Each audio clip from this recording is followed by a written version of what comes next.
After 13 excruciating years, Advance Wars is back in the spotlight with the upcoming Advance Wars 1+2 reboot camp.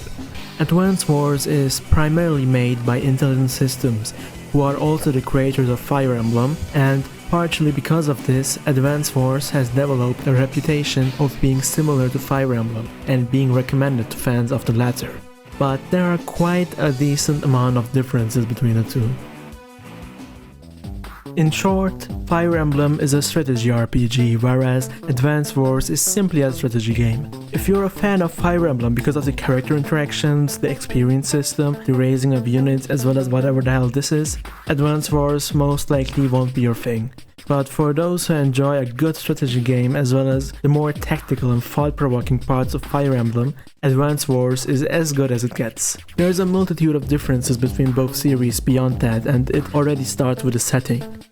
Advance Wars is set more or less in modern present times. There are no horses, lances, magic tomes, or whatever the hell this is, but there are tanks and fighter jets and many other pillars of modern warfare. Additionally, the game contains minor sci-fi elements such as massive lasers and cloning, but it's also worth mentioning that Advance Wars does not put as big of a focus on its story and plot as Fire Emblem does. While Fire Emblem certainly has had massive misses in terms of writing in the past, it still tries to tell a proper story of sorts. When playing through Advance Wars though, do not expect mind-blowing twists or super emotional moments. Losing a Neo-Tank in Advance Wars might be as impactful as watching your favorite unit die in Fire Emblem, but this is due to different reasons. The progression structure of Advance Wars is drastically different as well. In Fire Emblem, once you recruit a unit, they're gonna be with you for the whole game, as long as they don't die or they leave because of dumb story reasons.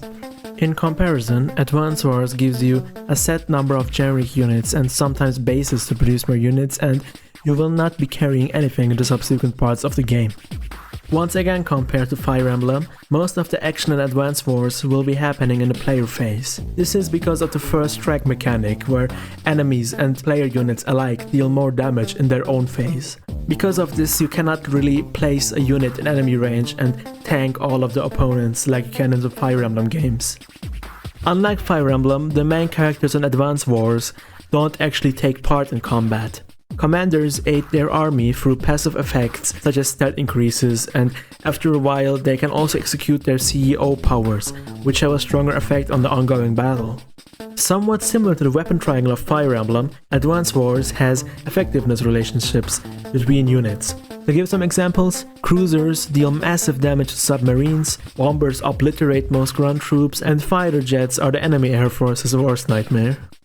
Aside from all this, Advance Wars also features a whole lot of maps outside of the campaign that you can play against the computer or against friends, as well as a handy map editor. Now, most of what I've said is about these three games. This one, 2008's Advance Wars Days of Ruin, does something somewhat differently. It takes place in a post-apocalyptic setting in the future and also has a bigger emphasis on the story, with a more cinematic and certainly more serious feel to it.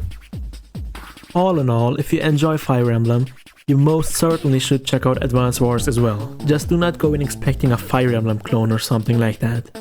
You could also check out 4Groove. It's not as good as the series it was inspired by in my opinion, but if you like it, you probably will like Advance Wars too. I personally am thrilled for the return of this classic series, even if it is just a remake, and I hope you guys enjoyed my banter about it as well. Don't forget to like, subscribe, and all of that good stuff. I'll see you next time.